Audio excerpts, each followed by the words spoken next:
Welcome to Castle Halloween Museum. This is the old Boggs Run School, which is on Boggs Run Road. It is a three-story brick building with gargoyles on the roof. It is now the home of the Castle Halloween Museum, which is open all year long. For appointments for tours, call 304-233-1031 or email us at castlehalloween@comcast.net.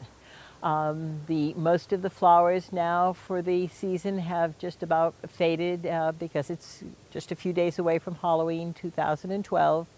But we are open all year long. We do our seasonal displays, as well as having a permanent collection of Halloween on tap all year long. We hope that you will come visit the museum. It is an experience you will probably never have anywhere else because it is the only Halloween museum in existence. It is a true museum. We are not a haunted house. We are a social history museum, and the eye candy is absolutely delicious. Welcome to the museum. Two original paintings here are by Angel Dominguez. They are in the Diary of the Victorian Mouse. You will also find the Stonehenge one in my book on Stonehenge. And the cover here, the original photograph, is up there in the corner. Beyond here on the thing, you'll find a lot of the original voodoo flags that would have been in the family homes along here. These are all made of sequins and beaded, and all hand beaded, and all individual ones. These are some of the ones that we have framed up and are now on display.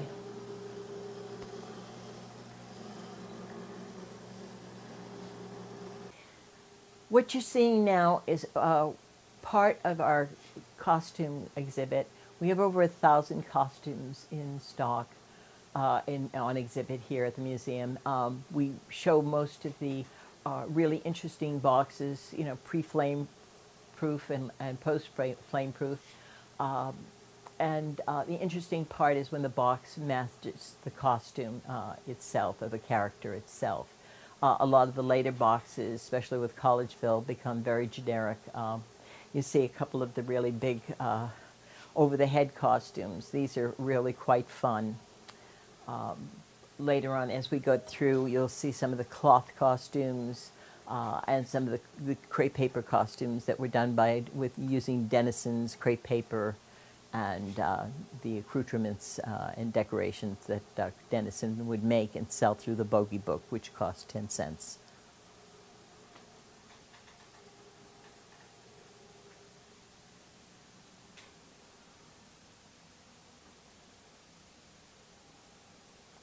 One of the cloth costumes that was made and the paper decorations on it are probably sold by Denison or one of the other companies for decorative purposes, usually for invitations and stuff. But these particular paper ones were put on the cloth costume.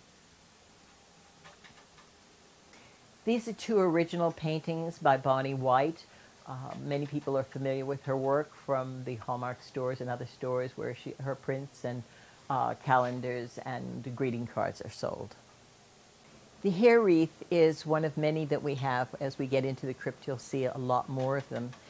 These were memento moris. They would have been made of the human hair of the person who passed away, friends and relatives and whatever else. Victorian times, these were usually kept in the parlor, which was saved for good, or for when company was there, Sundays. And these would go on the mantle so that when people came to visit, they would be able to visit the entire family, even those who had passed on, through the memento mori that had been left behind. The crepe paper was sold by a company called Denison. This is one of their dresses, and you can see how it's decorated. And this is one of the aprons that they would make up using the Denison pieces and stuff like that. Unfortunately, these did not survive very well because this is done pre-deodorant and people would spill stuff on them, and they were really used for only one season, one wearing and then tossed away because they would get torn, have food spilt on them, and as I said, perspiration was another problem. This is one of my favorite sections and one of the best sections of the museum as far as I'm concerned, which is the memento mori. In here you'll find a tremendous amount of the hair wreaths, of all different calibers and sizes. This one here, it has actual birds and butterflies actually in the hair wreath, not just flowers, which was common. The hair wreaths were memento mori, memories of the dead, but they were not only just done in hair; they were done in other media, like feathers, which would say "our darling," which would be usually for a baby, newborn baby that died in infancy. The wax flowers, and there were other media that were done. Also, you would see things like the Victorian die cuts, which we have quite a few of. This is an interesting one because it's a group of a family. You would see a family register, like on this one over here,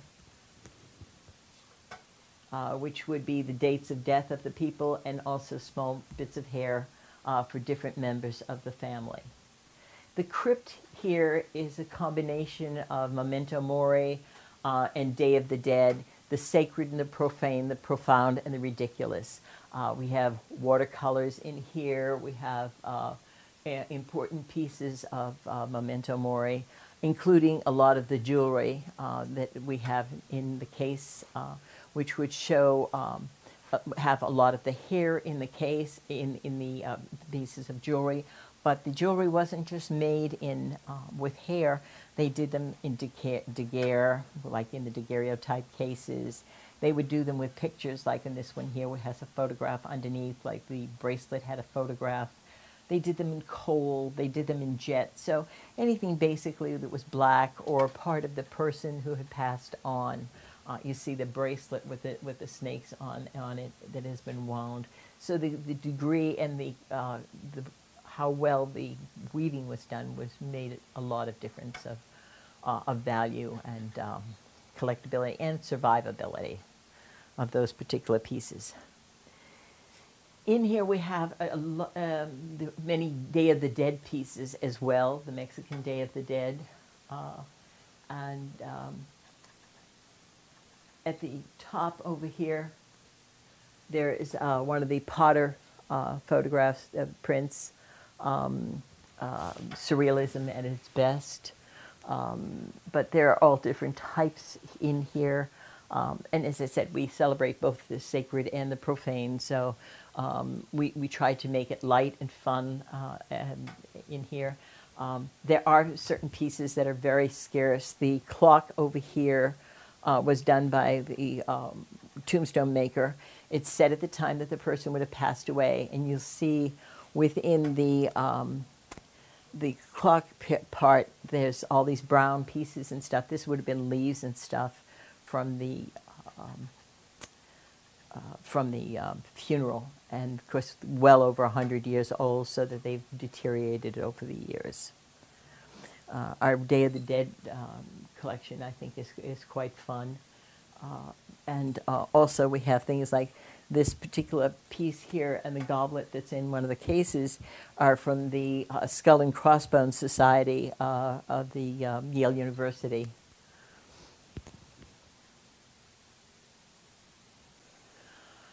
Our Pirates Bar began as a joke with one bottle of vampire wine and one bottle of hobgoblin beer.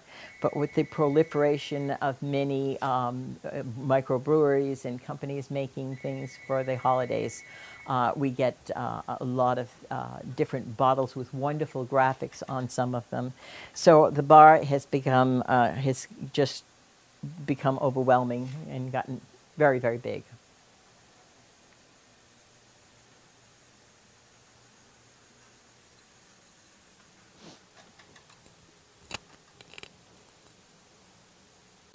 This is the original artwork for the Killer Tomatoes. This artwork becomes what you see on the box and the actual mask there. Underneath are the different layers of how masks are made and produced. And these, like the Garfield one, becomes these here. You see how on this one the eyes aren't even cut out. It becomes a question of they have to go back and forth, make decisions on how best to produce it, and this is what eventually will come out of it. In this box, we talked about Denison. that would have the bogey books for 10 cents. Well, for another 10 cents, you could take one of their classes. Now, this is for a little tomato, but you could do it as a blueberry, you could do it as a pumpkin, and depending on how you wanted to decorate it, well, Dennison would tell you how much crepe paper that you needed to produce that particular piece so that it would fit you or whoever you were making it for. And then it was up to you to decorate it with the different decorations and stuff, how you prefer to have it. But this was the teacher's box.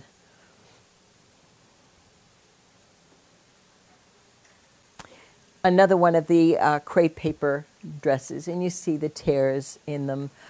These were never meant to last, and the fact that they have lasted and been kept is really amazing. Every single piece of these were made individually by a person, so they were so completely individualized.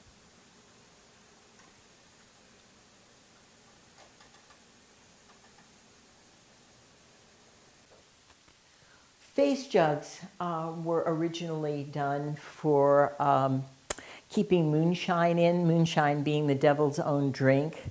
They were, you had to have something scarier than the devil himself to keep him from stealing your moonshine. It was also good for the temperance people and the prohibitionists and anybody else who had designs against your moonshine. Basically, they were made in Georgia, and then afterwards they were made in other states.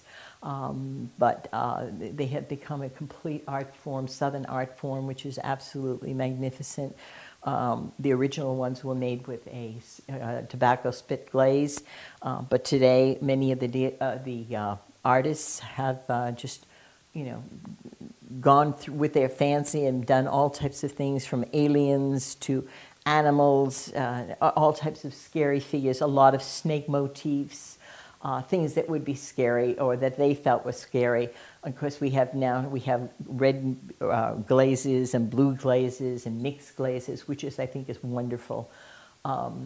Above, you'll see some of the faces that were done also with the pottery by the Southern potters. Some of them a mixture of non-glazed and glazed.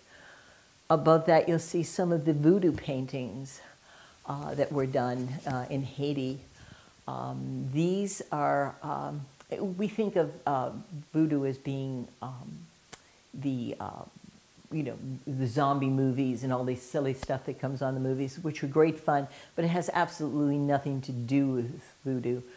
This is basically a case of a mixture of Catholicism and the old African religions. Like the voodoo flags that we saw earlier. And then there would be pieces like this, and then the ship that's down on the other end that would have been put on the family altar. And basically this was to ask for blessings on something like with the ship. Obviously it belonged to a fisherman. He wanted to have a good catch when he went out. He didn't want to get in the middle of a storm. He wanted to get back and bring his fish in early enough to get a good price on it. He didn't want to lose a net. So all of these things were important. So these are the genuine things that people would pray for. So many families had their family altars, and this is the type of thing that it would have been on. They're all handmade. They're all very, very different, beaded, and depended on the expertise of the person who was making them. Now, there's also another legend on the face jugs. They would have, in small places, especially in Louisiana, they would put a face jug that sort of looked like a person that they knew. They would try to make it look like the person, and they would put it on the grave. And if it stayed intact for a year, it was there saying, I hope, I've gone off to a better existence. I hope you have a good life. Maybe we'll catch up with each other along the way.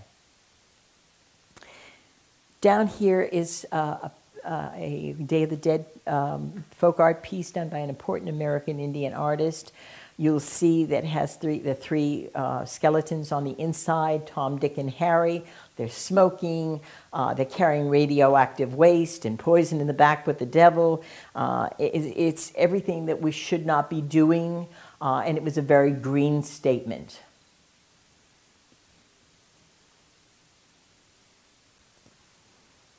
Do this one next.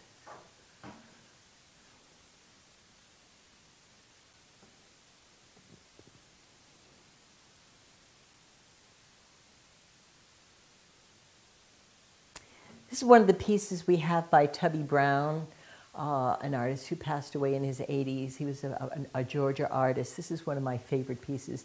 This took him 6 months or more to carve and paint, and they say this is the largest piece that he ever did.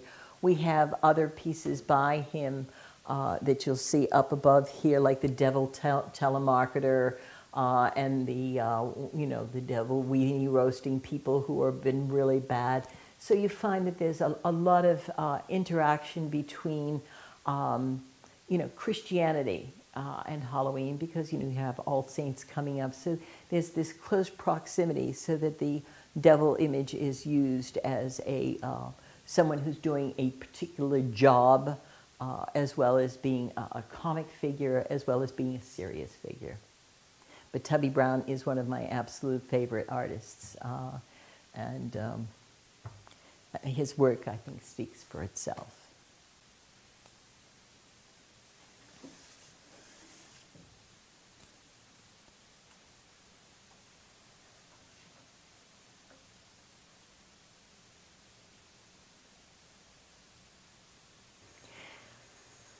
This is some of the contemporary, when we say contemporary over the last 25, 30 years, of some of the advertising. We have a lot of advertising that we'll get to see when we get into the museum, and you'll see how the graphics have changed over the years.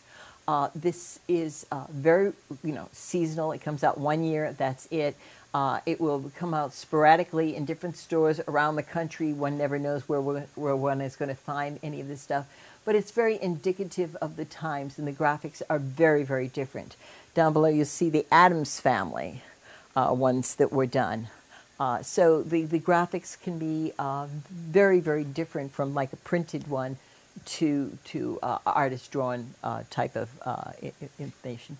Also, we show in here some of the contemporary pottery and china pieces that have been made, that there is some quality items being made out there. It's not just some of the really low-end trashy pieces that one tends to see in a lot of the stores. The hard plastic pieces were made basically by a company called Rosen out of Pawtucket, Rhode Island. Today the company is called Roseboro. They are still making hard plastics. Many other companies are making hard plastics, and it's being made, a lot of it is being made in China today. We do warn people that these are probably the most overpriced things on the market. They also have been Mickey Moused and tampered with, and wheels put on pieces, and colors changed and reproduced. So you have to really know what you're doing on these particular pieces. We've seen contemporary pieces that sell in the stores for $1 or $2, selling for like $45 because they are hard plastic. Well, 1 and 1, it does not come to 3. So has nothing to do with the fact that they're hard plastic, that they have much value. This is the scariest thing you're going to see here at Castle Halloween Museum. I hope you're duly scared.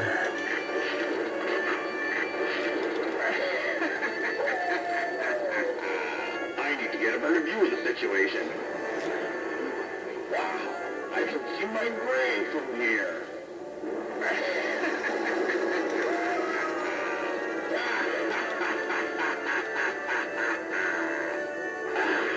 Much better. The tie is a carved wooden tie made by folk artist Glenn Maynard.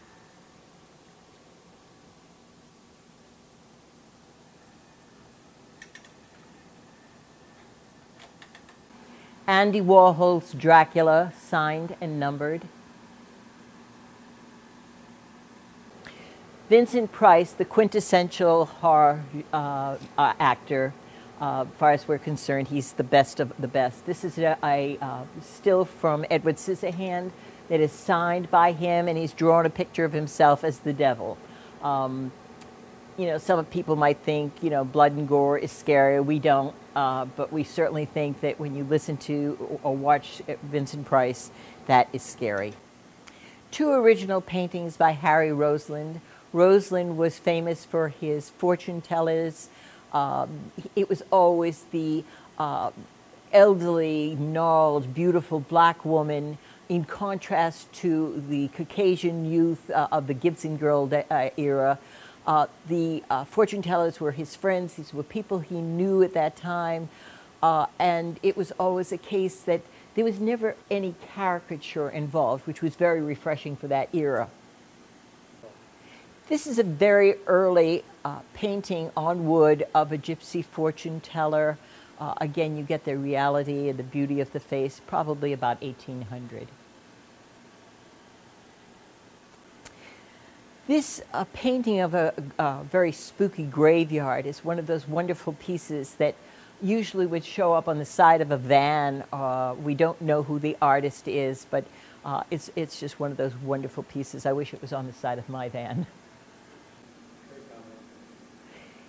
Ipswich hosiery poster is interesting. This is part of the Salem Witch section of our museum.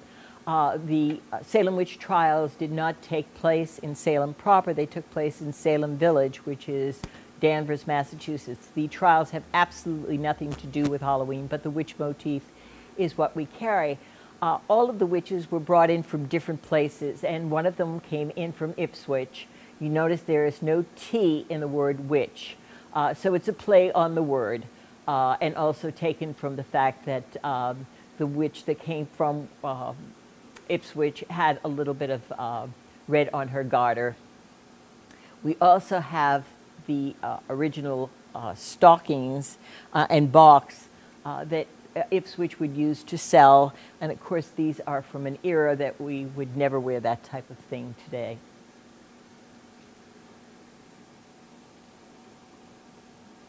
Can you imagine anyone wearing stockings like this hosiery today?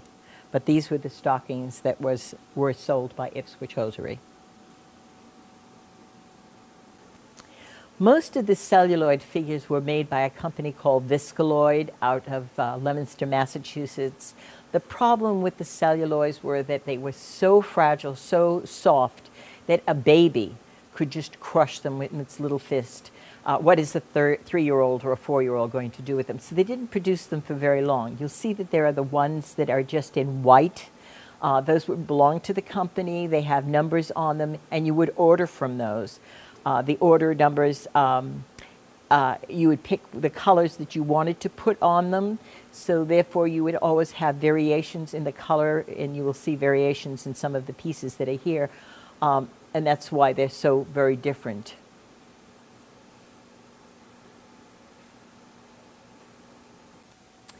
These are 3 paintings by Lada Yurchenko from the Ukraine. Halloween being an American holiday, it has, within the last 20, 25 years, spread the rest of the world. So Halloween, which was not even known in other countries, people have picked up the incredible fantasy and the graphics that are possible using this fantasy. And some of the wonderful art is coming out of Europe and from the rest of the world.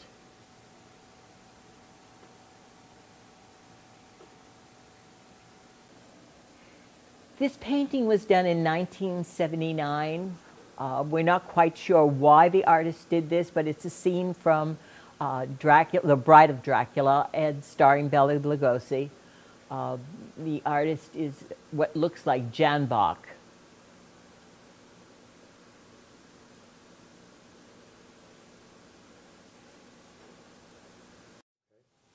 A few of Alan Cunningham's pieces we have here in the museum. Great fantasy with all this fussy little wonderful detail. We have other pieces of Alan's here, and he is one of our favorite artists.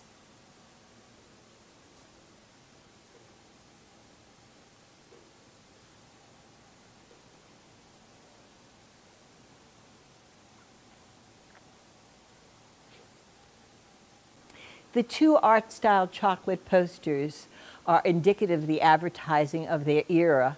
The one with the yellow background, it was done by Fern Bissell Peete, who was an important artist of her period. She did Playmate magazine, which has a lot of Halloween covers for the month of October, naturally.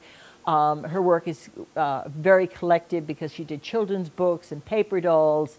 But this is one of real whimsy type of thing. And you see one of the figures almost looks like it came out of a Paul McCox Brownie book.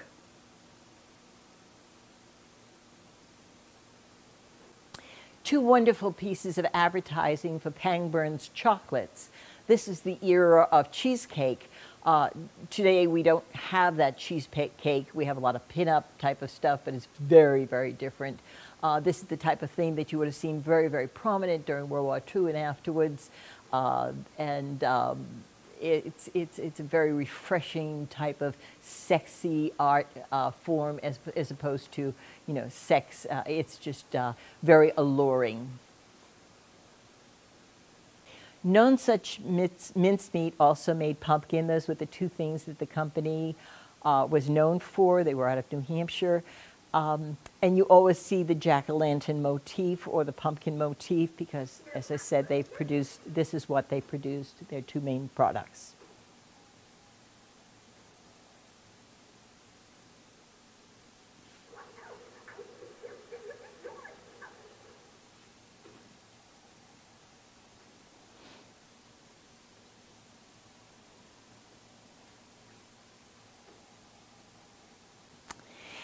Candy boxes are incredible because these were things that would be totally ephemeral but thrown away.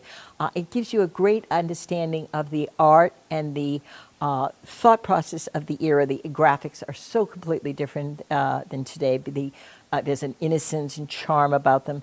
But one of the great things is to see the prices on how candy bars, full-size candy bars, Butterfingers, 2 cents.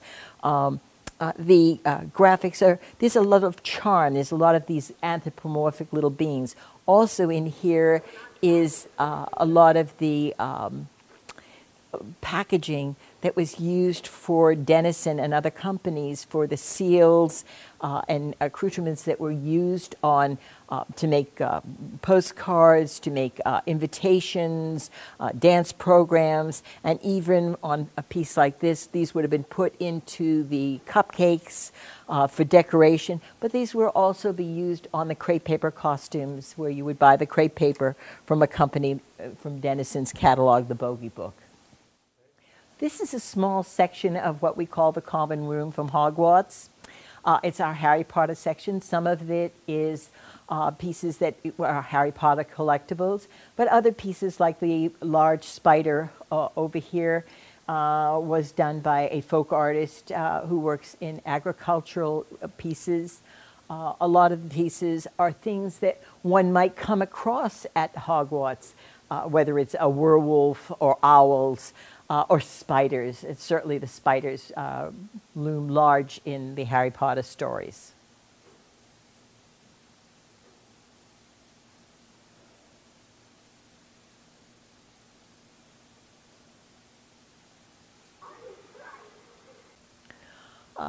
More of the Harry Potter section. We're just giving you little highlights through this tour of sections of the museum, and this is part of the Harry Potter exhibit.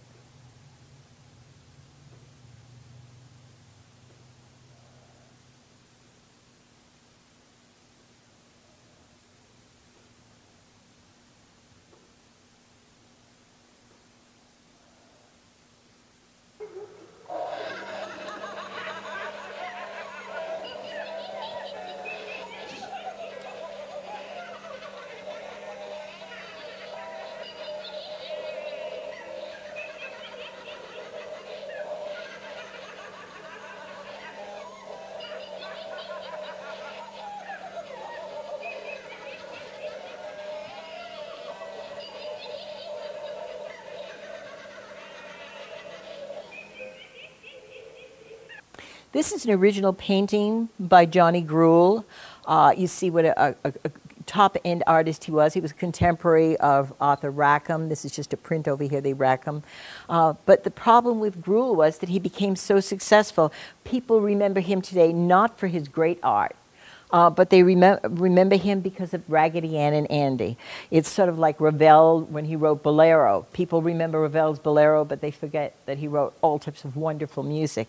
Well, with Johnny Gruelle, they remember Raggedy Ann and Andy, who are as popular today as they were when he first created them. In the 40s, 50s, and 60s, companies like NAPCO did wonderful little figurines for each of the months. And this will show you some of the wonderful ones that were done for Halloween, with the Halloween motif for them. Over here is one of the pieces, like this one over here. These were made for putting in your matches, your cigarettes. This was a time when people did a lot of whist parties and card parties and home parties. And it was a case of making fun of gambling, smoking, and drinking, because they knew all of them were wrong, but they did it anyways. It was a way of making fun of it. We seem to forget that there was no great epiphany by Seowen Koop one day, who thought the cigarette smoking was bad for us.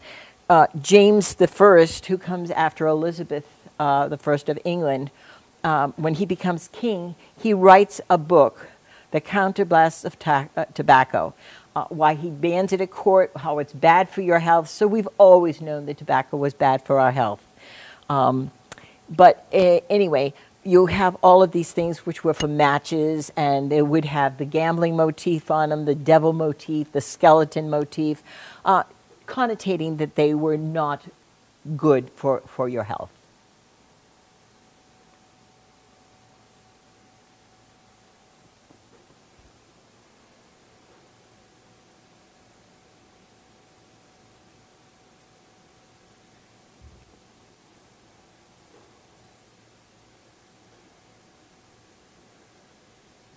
This is the Scandinavian or Swedish Easter witches. The witches come at Easter time in Sweden.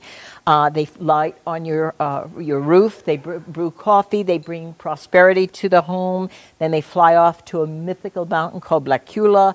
They make some more coffee. They brew some stew.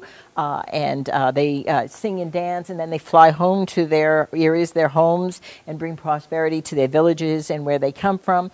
As these come to this country, part of the growth of and changing as we have people coming to this country from all the different areas of the world, they bring these Easter witches with them, and they become our kitchen witch. 3 pieces here. 2 of them are original, 1 is a reproduction. I want you all to decide which one is the reproduction. Unfortunately, there are a tremendous amount of reproductions on the market, and just fakes and phonies, and unfortunately a lot of people are taken. This particular one here is the reproduction, and one of the ways you can tell is you see the inside is so clean, and yet the outside has been made to look very, very old, where the other 2 are originals. Also, we've kept the original price tag from the person who made this on the piece, so that people will know that we're not, which piece it is if they're looking on their own. Down here are some of Flossie Fisher's funnies. Flossie Fisher always had a cartoon in the ladies' magazines with for the children's page, and it always had a jack-o'-lantern in them. The piece up here is one of my favorite pieces at the museum, and this is a witch candy container, an early one. And as you move the thing, she eats the cat, or she may disgorge the cat.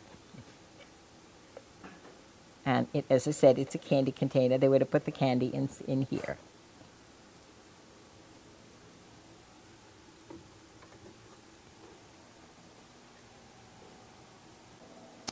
These are bisque or china pieces.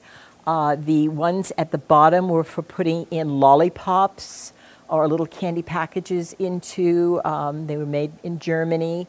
This set also was made in Germany. It was a child's set. There are more pieces that go to the set which we do not own. And above you'll see some of the little witch motif pieces, again, that were made sometimes for Hansel and Gretel, or the witch motif would show up both as a fun figure and as a scary figure or bad figure, and also as the good witch.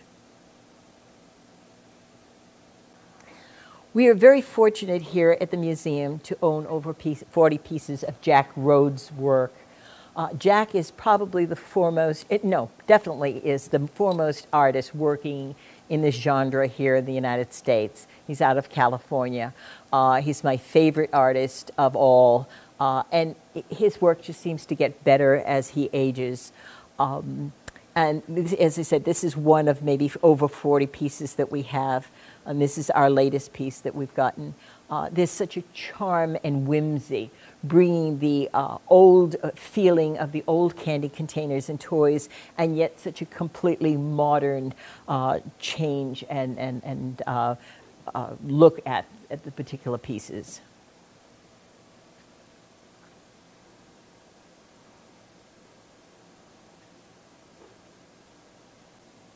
This piece is a reproduction. Actually, it's not really a reproduction because they never made one, original one. This is part of the items that have been coming out of Germany.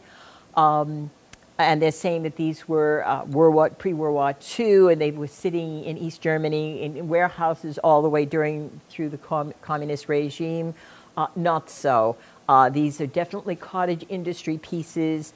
Right, this was one of the earliest pieces that they came out with, and I looked at it and I said, poster paint, this can't possibly be old, and yet everybody told me it was. And so I made one of my biggest mistakes in life. I put this in one of my books as an original, but it's a reproduction. And people should be aware that a lot of this stuff is coming out of Germany, and the sad part is, this is cottage industry, it's original designs. If they sign these pieces, because they are fairly limited, if they sign them and put the name of the person who was working on it and did the item, they would be worth money today. Candy is the basis of trick-or-treating today. This is one of the early candy molds that they would make the candy in and wrap in the foil papers. But down here you'll see some of the large chocolate molds, and also ice cream molds, lollipop molds, and there's a few lollipop molds on their original cards. And this is an industrial mold used for making the sugar skulls that would have been used for the Day of the Dead. Over here are two of the rubber molds that were used to make the plaster figures of like witches, and they did them in pumpkins and black cats.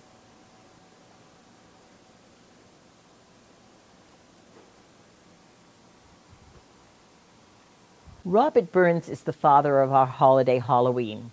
And the reason we say this is because pre our Revolutionary War, Burns was up in the Highlands and the Lowlands going around into the far reaches of Scotland, going to the elderly people and asking them what they remember of Halloween celebrations way back when.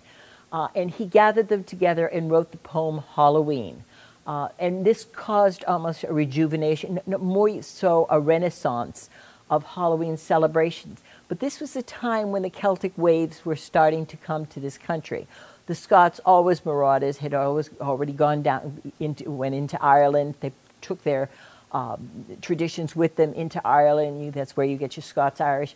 But as they come into America, they bring the poem Halloween and its traditions, and they also bring the poem Tam O'Shanter with them.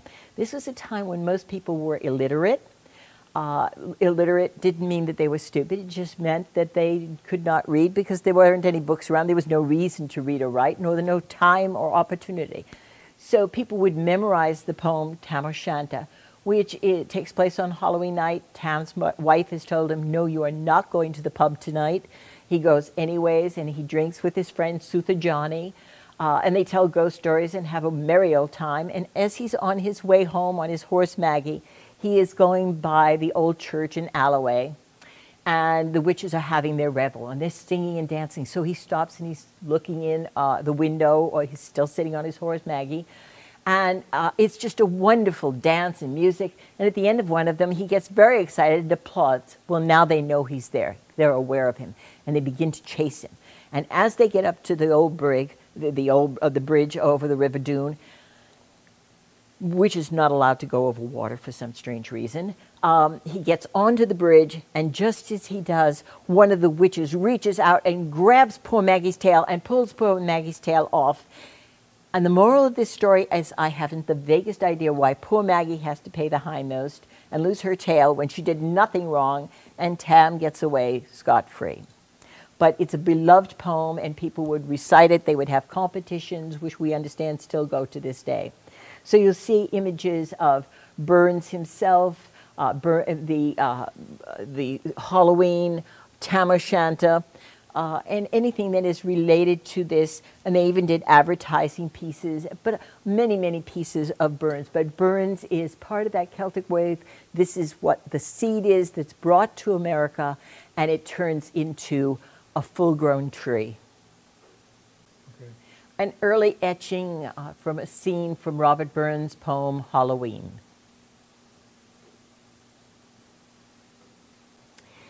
The Monster Pack for Hostess Cupcakes of the Munsters is one of two pieces that we have that is signed by Grandpa Munster, Al Lewis. This is the other piece, the A&W Munster's car that is signed by Grandpa Munster. These are by an artist called Debbie Thiebaud out of California. This particular piece that she did is called the Halloween Queen.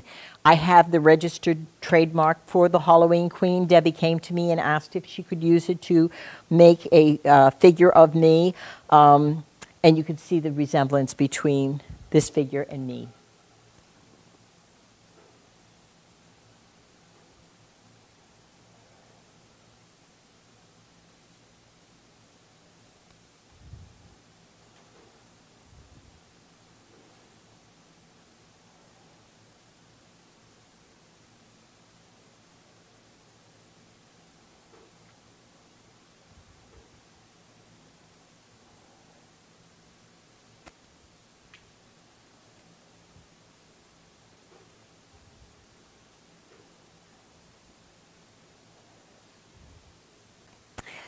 Two machines that were used in the diners for giving you your napkins, but if you wanted to choose, you could put in your 1 cent and get your fortune. We do warn people that this particular piece has been reproduced, and you have to be very careful because it's very difficult to tell the difference between the original and the copy. I know a lot of people remember this from the Twilight Zone, this particular piece here. This is also a fortune-telling machine, the Wizard. Again, this has been reproduced, and the way you can tell is the original. This is an original. The later ones were sand cast, and you can see the difference in, you don't have the definition. You get these almost like pock marks in the casting. We have many games here at the museum. People played games way back when rather than watching television and videos. And you see that there are many games where there are variations of the same game done over different periods of time. There were games that were done of all different periods. And of course, we have many of the tarot decks as you go through. Now there's the Dali Universal Tarot deck, which has now been reissued from what we hear. Some of the Ouija boards and board games that were done, and here's a pictorial review showing the little children, 12 Trees, the artist, their little children playing with the Ouija board. Ouija boards, we know, have gotten bad names because of some of the horror movies and stuff like that. I am a great believer that you get out of something what you put into it. If you're a bad person, you're going to get problems, and if you're a good person, you take with you your own baggage. Radio program Pot of Gold. There's a game that was done for Halloween or for fortune telling. You'll see the many different types of fortune telling games that there were for seeing the future, or most of these things were great fun type of things. The tarot decks, of course, were made for hundreds of years. And you'll find everything from here, from Edward Gorey to James Bond. There's a lot of fun motifs of them. The graphics on some of them can be extremely good. And also you see Le Miraculum over here. Two versions of the same game, but very, very different. They might have been done for different markets. They might have been done in different years, but all within the same era. Many people remember the movie Big, Tom Hanks in the movie Big.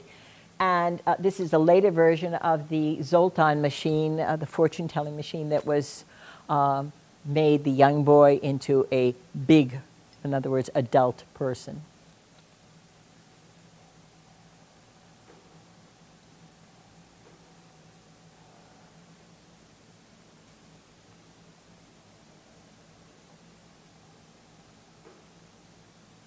This is our fortune-telling tent. And in here are all of the different types of fortune-telling, whether it's the runes, whether it's the tossing of the bones, the reading of the beans, phrenology, palmistry, astrology, the voodoo tap tables, and things that would be like used in spiritualism for levitation and contacting the spirits.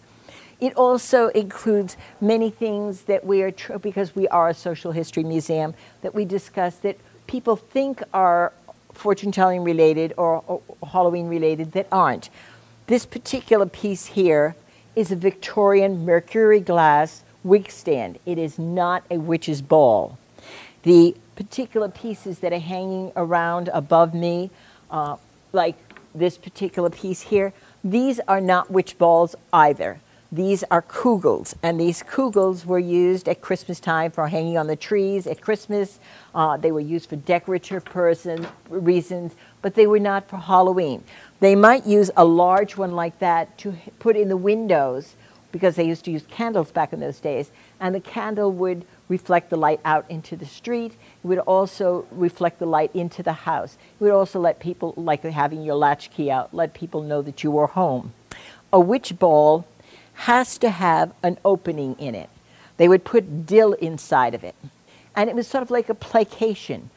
It would be so that the spirits or the witches would come and they would eat the dill and they would be placated and they would leave the family alone. Sort of like leaving bread and milk out for the leprechauns or the fairies or the goblins or elves or whatever, or even leaving cookies and milk out for Santa Claus. It was a way of saying thank you for not bothering us, but also for your blessings and for not, feeling badly about us being here. This is my twin sister.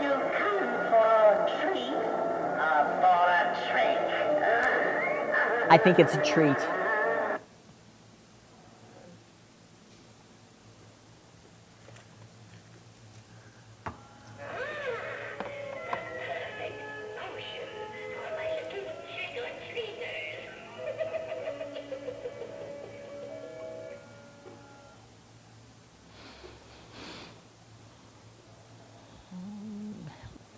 This is Midnight Flake, which was tobacco, Virginia flake tobacco. This is how they used to sell tobacco, and they would be selling it in the stores. As you see, it has the traditional witch motif flying through the sky and the owls. It's one of those great product advertising. We have a lot of product advertising here because it's very, it's part of the social era of every century or every decade that will show how very different the graphics are and how they change and how they're indicative of the society and the mores of that era.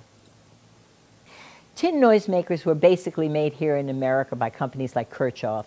Here are some of the clickers, but they were done in very different forms. They did the horns, they did the rattles, the ratchet-type pieces. You'll see we have many, many different types of noisemakers, and later on as we get through the museum, you'll see some of the tambourines. The ones at the very top are three of the early parade lanterns. These were from 1908 and made in Toledo, Ohio. And the interesting thing about these is the fact that they were given away free when you purchased a pair of shoes in the shoe store. And I'm waiting for 1908 to come back so that I can go purchase some shoes.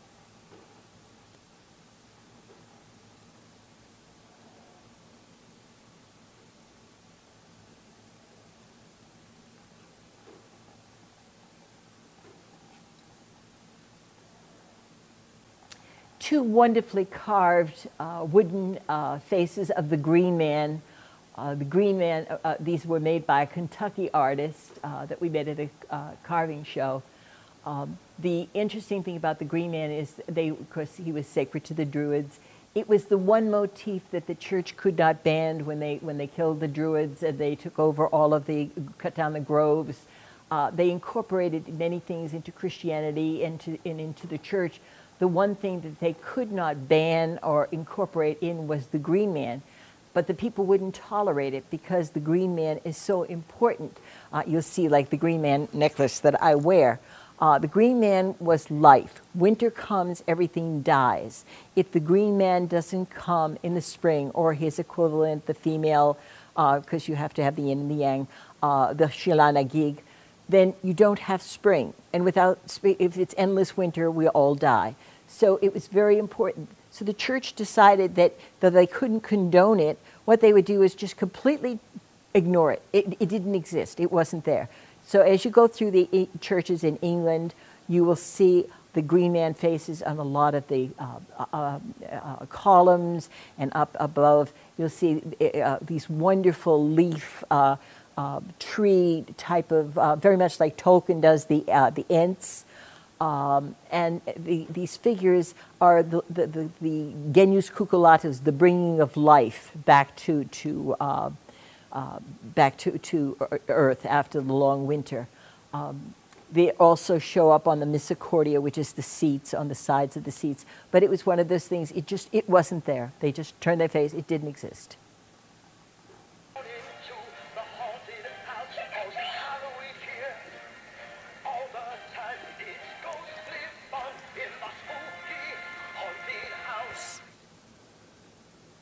This is my favorite piece of Jack Rhodes' work. This is a very large piece. It was a special that he made up for me. This is the Halloween Queen in Search of a Museum. He made this before I ever found the museum building. And it's just a very, very special piece. As you can see, he's made it out of not only the paper mache that he's so famous for, but recycled antiques that have been damaged and broken, and that's how the basis of his cart is. Inside it, you will see two of Linda Wolf's pieces, and here's a Raggedy Ann and Andy of the Linda Wolf's. And Linda is known for her wonderful hands and feet that are just absolutely so beautifully done.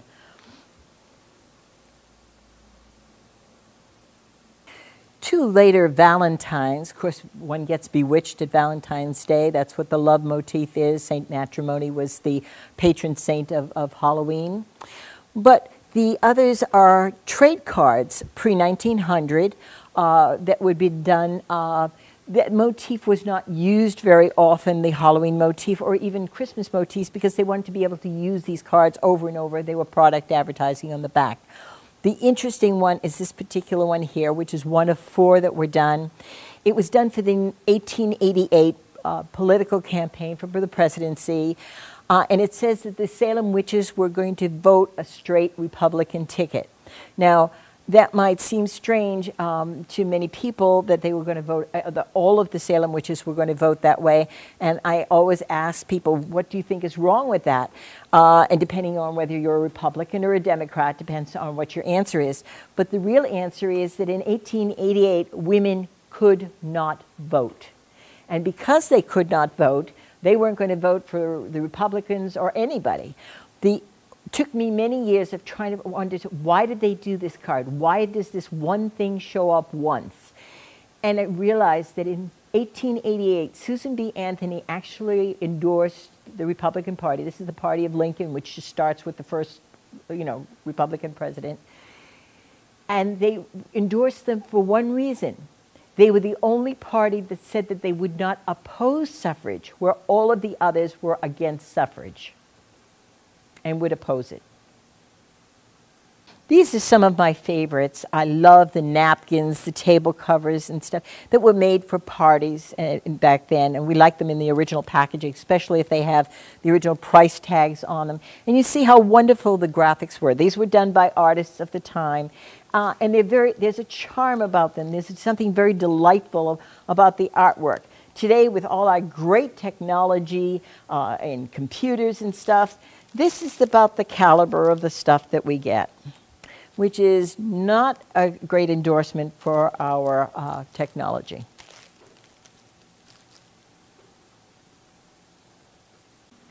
These are some of the pieces done by a company or an artist called Hop Hop Jingle Boo. there's a charm to these because they're so very, very different. Great whimsists specifically love the star face and the silliness and almost goblinish feel to them. But there are some wonderful artists working out here in the field. You just be able to have to find them. And unfortunately, it becomes a case of a lot of these artists find it very difficult to stay in business and to make a living on it. And a lot of their work is being usurped by other companies and produced in China and other countries, and they're not making a cent out of it. And then people turn around and say, well, why should I buy your original artwork and pay money for this when I can buy a reproduction of it or something that's so similar and it's been a ripoff from that particular artist. These are 2 jelly bean boxes. They would be what they would be shipped in. These were commercial. They would be sent to the stores. Part of our social history, we can say here in America we have had a lot of prejudice, but it is part of the social history. The black people become the licorice jelly bean, and when you want an orange jelly bean, you turn the black people into orange people. This was an era of a lot of caricature, of making fun of other people. We seem to still have a lot of this prejudice lingering about, but at least we have banned a lot of it from being made and shown in this way. But it is part of the history of this country and the social history of everybody who is part of this country.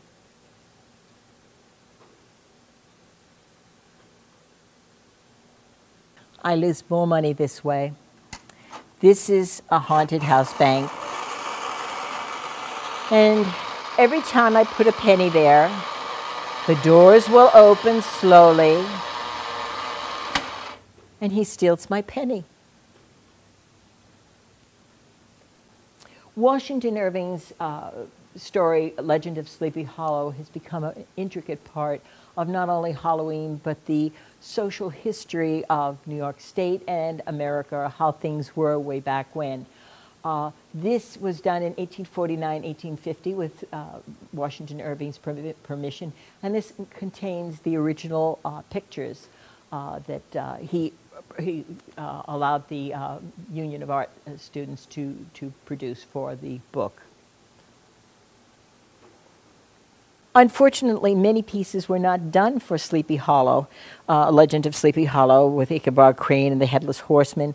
You do see a few pieces in here, a couple of carved pieces by Bouldry.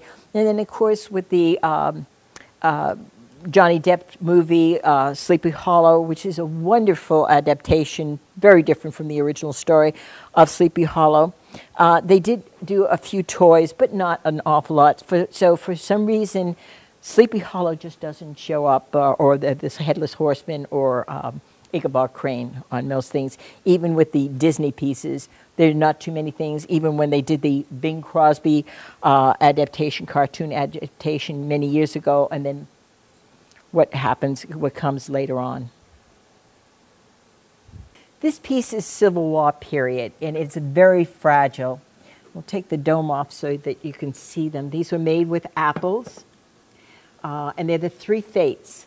And of course, during the Civil War, they would have been the 3 Fates would have been very, very active cutting that string, which was the lifeline. Lanterns were made out of many things. Here's a watermelon with a glass nose. The early days of the automobile where they used to wear chauffeurs' outfits with these long capes and stuff like this. You see the little people. These are some of my little favorite little pieces and stuff like that I just think have a life all of their own. This is a Scandinavian moon face. The moon face was used very much in the Scandinavian countries. These particular pieces were done in England, Thorne's Toffee, and you find almost nothing the early period that was ever done with the Halloween motif, and the Thornes was just about the only thing you would find. We've always said that a lot of things are regional, so those would be, from other countries, but like the flamingos, these would have been done only, let's say, in an area like Florida, and these actually came up from Florida as a gift from a friend here to the museum. Early tops were a great favorite of children way back when. And you see on both of these, two variations of the same thing, different colors and stuff, that the witch motif shows up. And she's always the haggard, hag-type figure.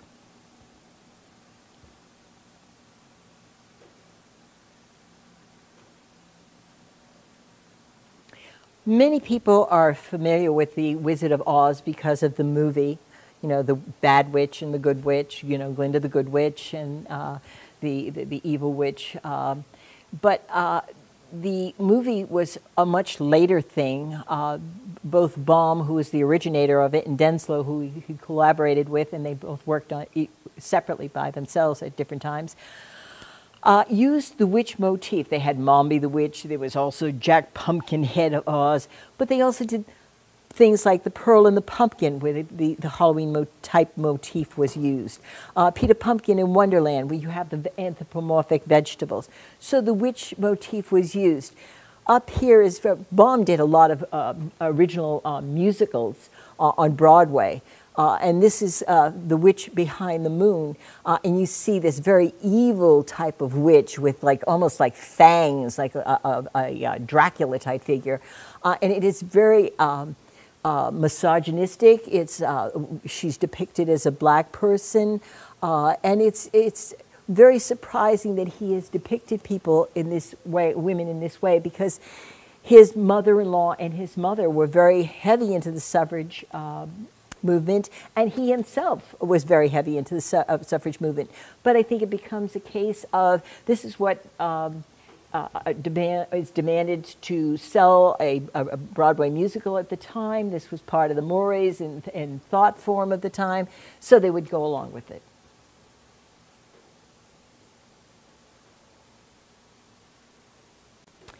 Glass candy containers. This is how, you know, actually some of these would have candles in them. So you would go trick-or-treating, or else you would put your candy in them. But certainly with the Belle and the Witch, these were meant to be put candy inside of them. These are very difficult to find today. Below that, you see some of the early noisemakers. These were made with paper and wood and composition, like the ratchet types or shaker types. The original ones, these early ones, are always in bad condition because they were done with paper, and then they would put little stones on the inside. So the minute somebody shook it, the stones would go through the paper and tear them. So you always find little tears and stuff on most of that type of thing. The ratchet types, of course, would be shaken and make noise. And the reason for making noise was to scare off any evil spirits. Below that is some of Sonia Cunningham's work, very fanciful pieces.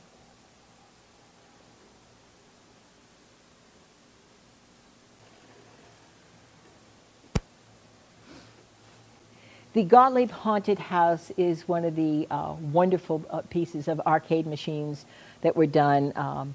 And this is probably the heaviest and the biggest of them that they did. And it's done on 3 levels. And lit up, it's just a wonderful piece of graphics as well.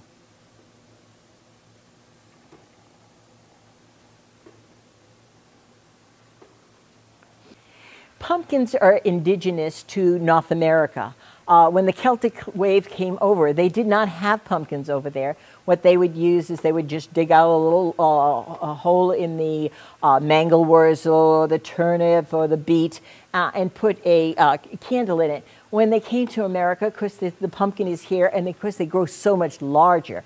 And then eventually the face develops, and you have that opening so that you can see more light. And it's usually the faces are very benign and funny and happy. But there are also the double-faced ones where you have laughing on one side or scowling on the other side, happy on one side, angry on the other side.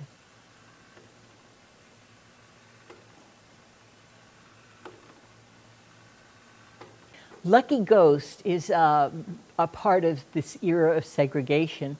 It was a black cast, black production for the black movie houses. Beneath that are 2 posters by Edward Gorey. Of course, Gorey did the Dracula for Broadway. We know of his work today, many people from Masterpiece Theater, but he was a prolific artist. A lot of his work was published through the Gotham Book Mart, and he is still very, very collected.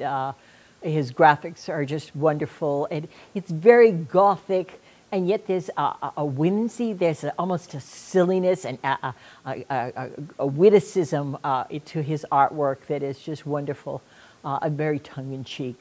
One of my favorite artists. On the lower shelf, you'll see there's some of the Addams family, Morticia and Gomez. And there's also a Green Man figure here, a little humidor, and some of the early Halloween pieces that were done as well. The second shelf is basically vintage. We do mix our vintage and contemporary pieces together because of room and where they will fit.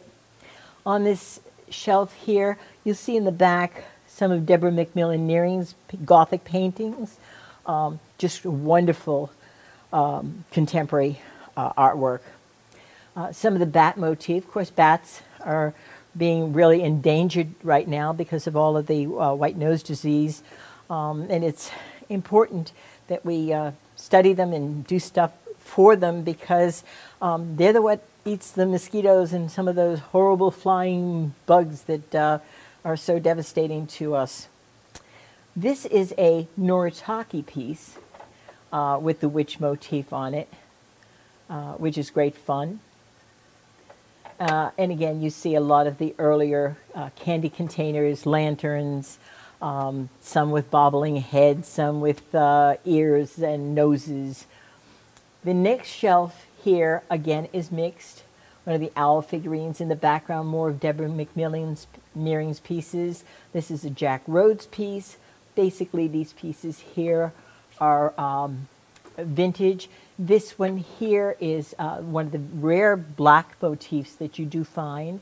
In the back, you'll see more of Deborah McMillan Nearing's paintings. And this is a Jack Rhodes piece over here. This is a piece of Wedgwood Fairyland luster. And down here are 3 or 4 pieces by Salazar, the paperweight artist. And the round ones, of course, look like they're black, but they're actually cobalt blue.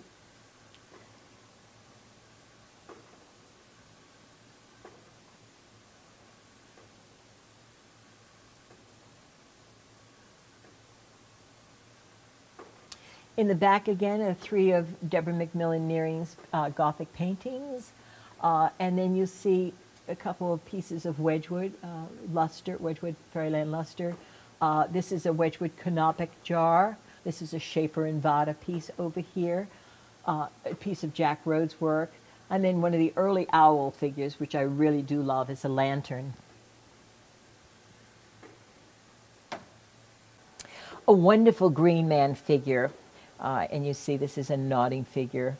And the Green Man is what we see as the figure that evolves into, if you see Charles Dickens' A Christmas Carol, the ghost of Christmas Present is the Green Man figure with the holly and the nests in his hair, with the robes and the bringing all of the prosperity that the Green Man brings.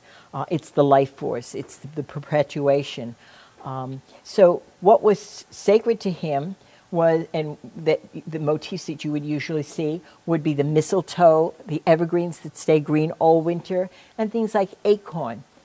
The Druids, and the Druids, these are original pieces actually from the Order of Druids that start up in Victorian times. Of course, the Druids were all killed off way back during the time of St. Patrick. So the Druids had reorganized in the time of, and one of their members actually was Winston Churchill. So you had a lot of prominent people who joined the Druids. So you see this motif of the Druid looking very much like the Green Man looking more like the illustrations from Charles Dickens' A Christmas Carol. The early Father Christmases always had wreaths of holly and mistletoe in their hair. You see this motif always with the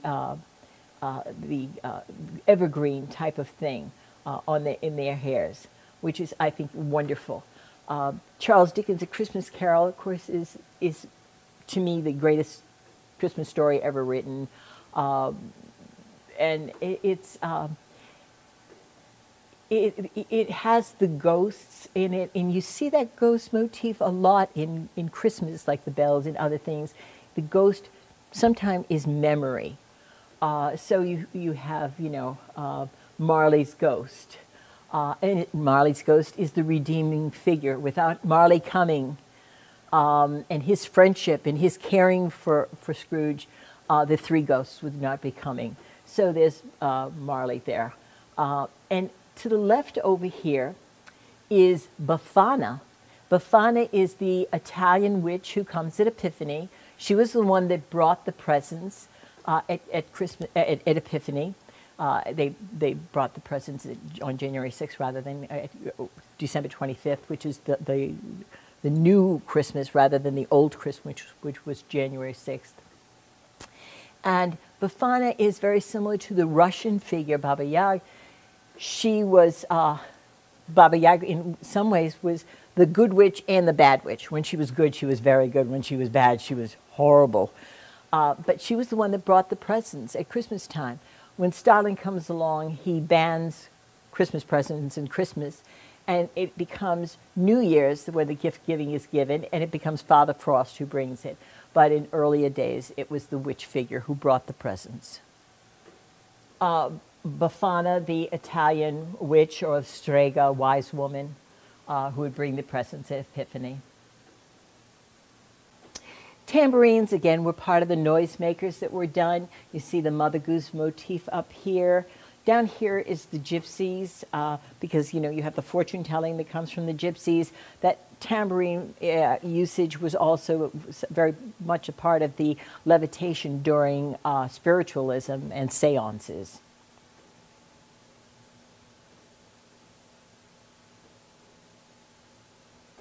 Contemporary pieces by an artist, Rick Conant, who's associated with Broadway.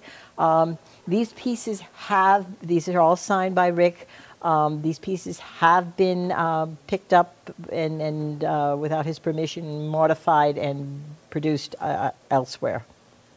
So you have to be really careful to make sure that you're getting an original Rick Conant piece. Spook Show was very much a part of the movie traditions when they had B movies, and you could go in and spend a lot of time at the movies and watch movies over and over and over. But they always had the spook shows around Halloween, and it was always the ghost type of stories, and great fun with a lot of background music and a lot of silliness and dancing.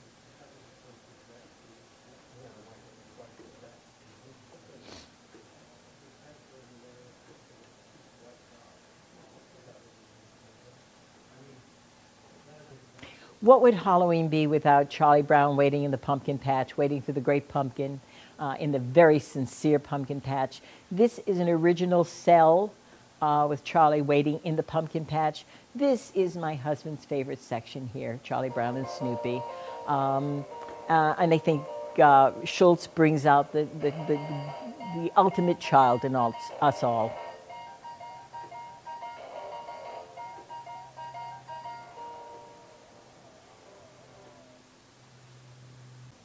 This is a Norwegian troll. This would have been a store display. We're not quite sure where this came from. We purchased it at an auction years ago.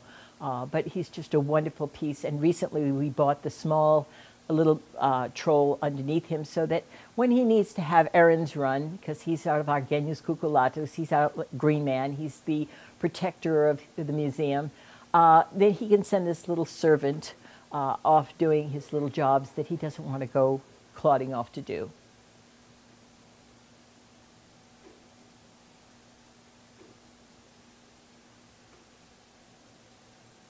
Some of the 40-plus pieces of Jack Rhodes' work. Jack is very one of those artists that there are so many people waiting for his work. There's been museum displays of his work, retrospects. He is the most important folk artist of his genre working today.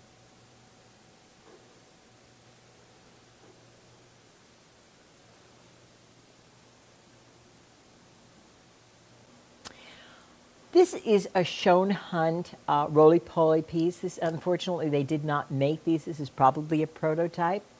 You also see the Kiro Magica game here. Two very different renditions of the same game.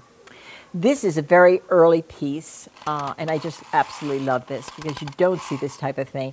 And he does his little dance here. And he's made out of old cloth, and this is an early piece and wood. Now, this is one of those little crank-up type pieces, and he plays the drum. And again, a little, stay there, mister. A little, much like a Morris dancer with the bells. And again, the bells that the Morris dancers use at Christmas time are to ward off evil spirits as well, and also to welcome in the good ones and the Christmas and the New Year spirits. In this case, you'll also see things like centerpieces and party groupings, so that you wouldn't have to go out and buy just the napkins separate, the table cover separate, and it would become a case of you would have, let's see if we can get that over there. You would have them already there. There's a Denison one, here's a Halloween party mailbox here, and some of the great pieces in there. Wonderful owl lantern over here. One of the many games that we have here at the museum. And this, of course, this predates most of us. This is from the newspaper comic strips, The Yellow Kid, which most of us do not remember.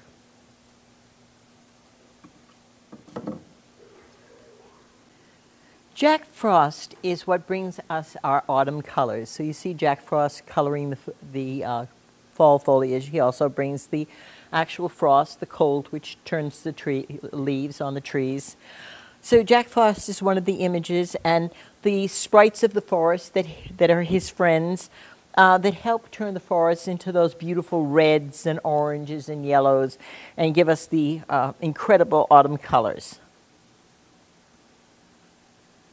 These autumn sprites, some of them are made of from the Denison patterns out of crepe paper and pipe cleaners.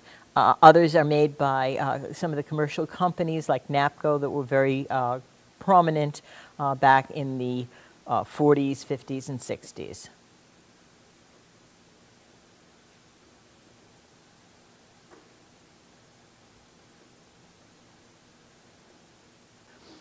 The Green Man piece here is a piece by Jack Rhodes, and you see the wonderful, not only the leaves coming out of the face, but also the nuts.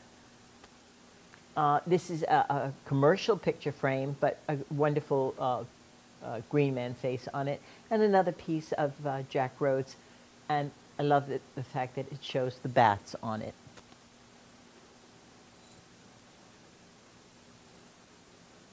Remember, remember the 5th of November, gunpowder and treason and plot. Guy Fawkes has absolutely nothing to do with Halloween, though many people have said, and it's come up in books and on television programs that it does. It's part of English history. Guy Fawkes was trying to blow up the Houses of Parliament. The plague was on in London. Everybody had fled London, so they had gone up towards York. They were going to convene Parliament with the opening with the king, but they kept on postponing it because everybody was afraid of the plague.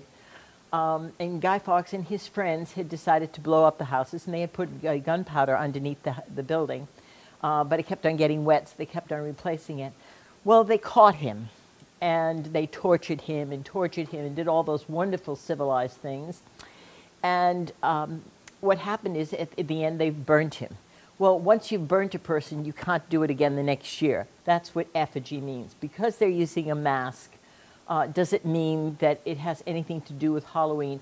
It's as logical as my saying that really it's our 4th of July because they're using fireworks. One has absolutely nothing to do with the other. The Ballyhoo magazine was done in 1937. How frightening it must have been to land up on somebody's porch looking at Mussolini, Hitler, and Hirohito. It would have been, very, very frightening for people in those day and age. But you could have done a little bit of sympathetic magic, blow out the candle, smash the pumpkin, and destroy the enemy. But this is, part of the history of the time, and the tyrants and the evil ones of their time landed up on jack-o'-lanterns. Scary. Ghoulies and ghosties and long-legged beasties and things that go bump in the night. Good Lord, deliver us. This is part of the Cornish or Devon litany.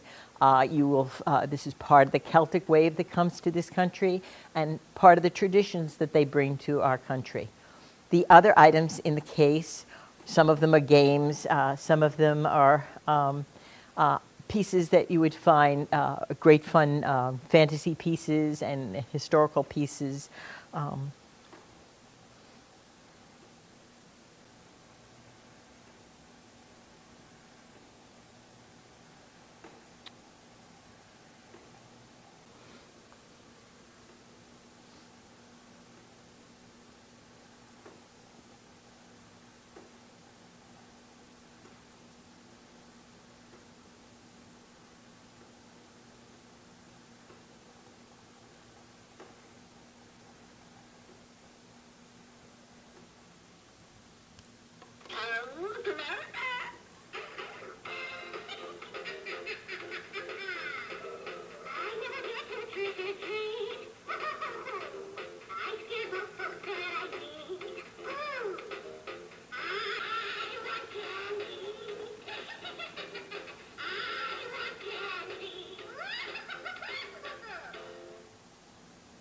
We have over 100 pieces of sheet music here related to Halloween at the museum.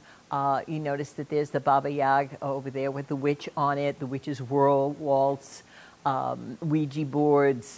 There's one on spiritualism, the Gypsy Tea Room, witchcraft with Frank Sinatra singing it. So the wizard and the jack-o'-lantern and the Ouija board, all of these motifs show up on Halloween sheet music.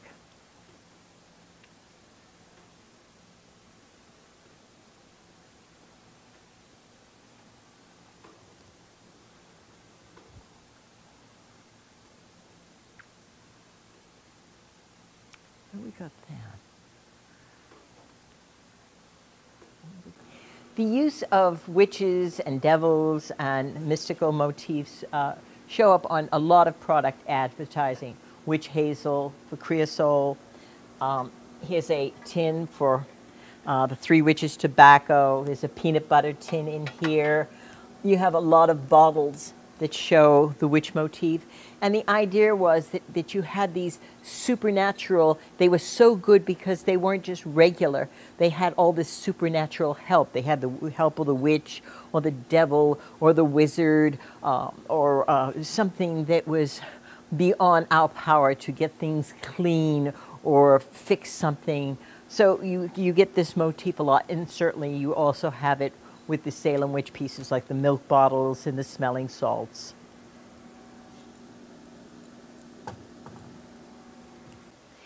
Two pieces in the center are Rose O'Neill's Cupies.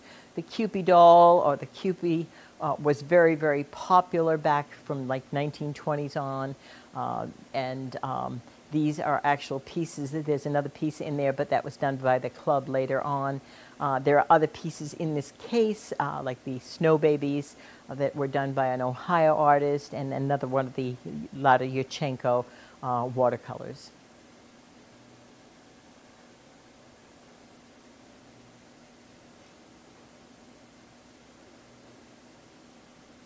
There are so many candy containers and vintage pieces here at the museum. This gives you an idea of some of the pieces that we particularly like. You see the jack-o'-lantern faces. Some people call them Dresden. I call them little candy boxes. But they always have that wonderful German jack-o'-lantern face on them. And they did many different forms of these. And very often you'll see these hanging on people's trees.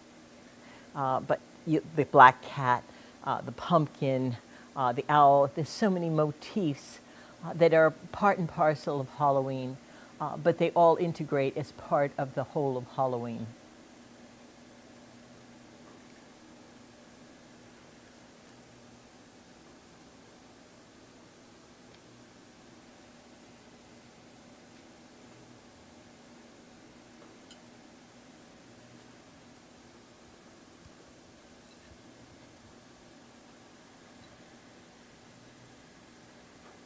My Haunted Castle was a game made in New Hampshire. It's a very scarce game. The artist has signed and personalized the contents of the box for us. And above it you see one of the jigsaw puzzles that we'll also do it. We have just gotten the original artwork for this, which we're going to be framing and bringing down here to the museum in the near future. The museum is always adding things and incorporating new things into the museum, so the museum changes at all times. These are pieces by Rebecca Venable of the Cobweb.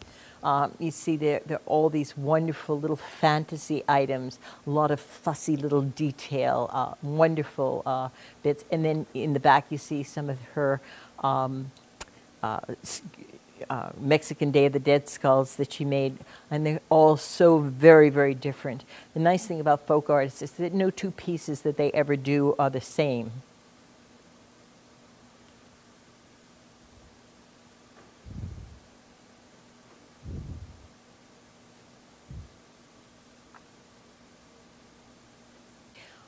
More of the wonderful fantasy pieces of Jack Rhodes.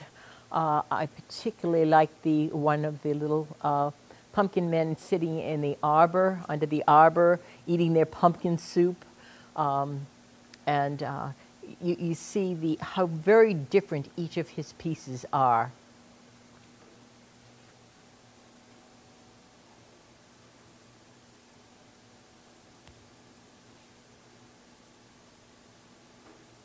Product advertising is very dated. You see the padded shoulders on her dress, Falstaff bear. In here we have many pieces that, this is a UNICEF piece with Mighty Mouse. Some more UNICEF pieces.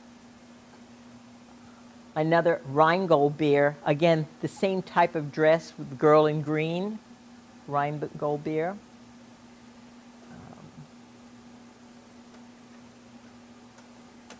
This particular piece and this particular piece are the original artwork that Denison used to make their crepe paper. Because we have so many pieces and we have not had a chance to bring down, we're working on the museum all the time, eventually the original crepe paper will be brought down to show the crepe paper that they produced with the original artwork.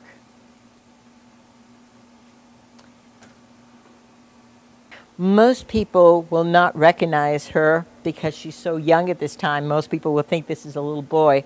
But if you look at the eyes, she's a very famous actress today, and her mother and father were very, very prominent in the theater.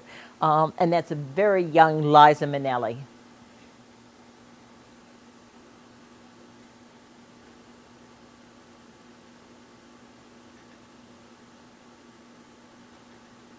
This is one of the two Victory Garden posters that we have. You'll see the anthropomorphic figures of the vegetables, the pumpkin and the beets and the potato, earth figures that were so prominent. And we always bring out the fact that at the White House, they always had a garden until not that long ago. And now we have a garden back at the White House, which we're very, very happy about that Michelle Obama has done that. And I'm sure the ghost of Abigail Adams, who was the first lady at the White House to live in the White House and who had a garden there, and also Dolly Madison, who is very proud of her gardens, will be very happy to know that the gardens are back. This is how the tarot decks would have been printed, and that's still printed, the part of the printing process, and then they would have been cut on the guillotine or on the presses. But this is the part of the tarot deck.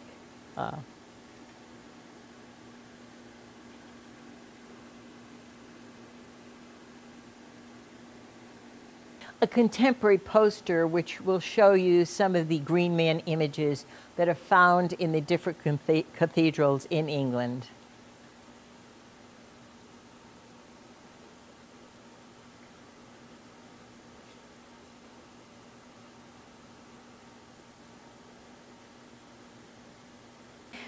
Spell soap. This is part of a display of Spell. You see the magic. This is the only way you can get your laundry clean. This comes out of England and is part of, as I said, part of a display. But it's the magic action, which is the only way you can get your laundry clean. The Disney movie Nightmare Before Christmas by Tim Burton and Danny Elfman is one of my all-time favorite movies. And this is our Nightmare Before Christmas section. This is where Jack and Sally live. We have done it as a very Christmassy type area, but the motifs are going to be witches and goblins and ghosts and stars, and they range from folk art to contemporary to back to Victorian times and even earlier. This is a mixture of things that we think Jack and Sally would be very happy to have in their home, and their friends, and maybe the denizens of Halloween Town. Now over here, you will see two pieces, two early Christmas ornaments, both Victorian. These are blown, and they are very, very fragile. They are jack-o'-lantern faces. They used to put this type of thing on the Christmas trees. The motif of the jack-o'-lantern goes all the way through the holidays, through the new year. These, as I said, both of them are blown, and the one in the back here, the top of it would have been broken off, but this one was never broken off so that they could hang it on the tree, so it is complete as it would have been back in Victorian times before they sold it. And this one here had a very delicate little tinsel handle, but because it's so old, the tinsel has come off, and because it's so fragile, we're afraid to put it back on. In the back, you'll see some of the later Christmas ornaments, and down below here, there are some of the Christmas light bulbs that they did, many of them from the occupied Japan era.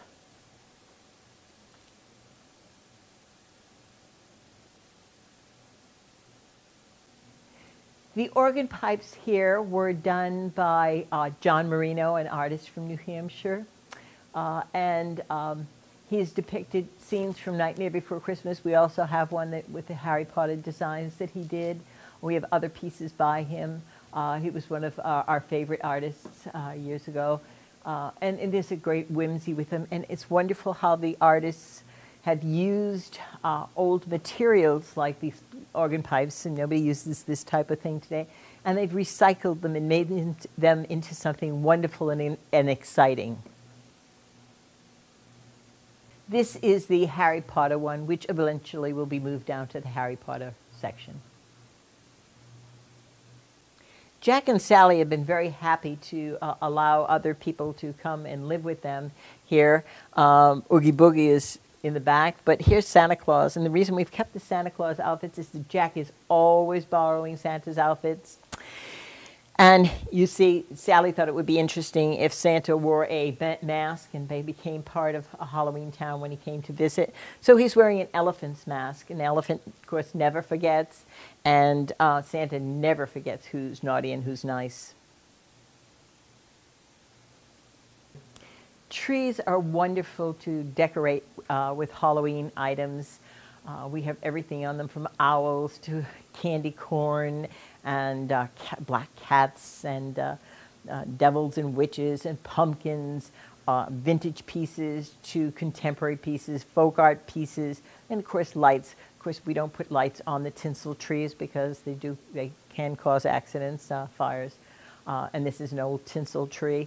But we use the trees here to decorate and show off some of the wonderful fantasy items that have been produced. And they're, as I said, large pieces and small pieces and witches and just wonderful things. And of course, a lot of Nightmare Before Christmas decorations, because this is the Nightmare Before Christmas section of the museum. We do have other magical creatures. You'll see a Tinkerbell here and just a generic witch somewhere else, and it's just a fun fantasy type of area. Again, you'll see some of the wonderful Christmas ornaments with some Radcos. This is Debbie Thebo. We saw the ornament, the candy container that she made earlier. This is one of her glass ornaments that she made of me. Again, you can see the resemblance between the two of us. All types of wonderful little fantasy figures and stuff, ghosts and monsters and vampires and just wonderful little pieces, people in a flying boat with a jack-o'-lantern, little folk art pieces of Jack made out of pipe cleaner, which are great fun, skeletons, and just a plethora of wonderful images.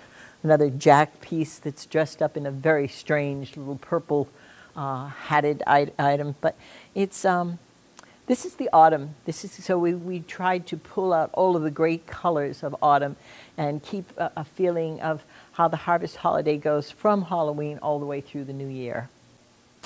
Jean Taylor, Abraham Kokorian, and myself have tried to give you an image of some of what you're going to see here at the museum. Of course, we couldn't put all of this on video, but we hope that it has entertained you. We hope that it has made you salivate and want to come here to the museum and to see the social history and some of the wonderful artifacts, some of them historical, some of them contemporary, but we have a tremendous amount of great art and a lot of fantasy here. As you see, we are a social history museum. We can't emphasize that enough.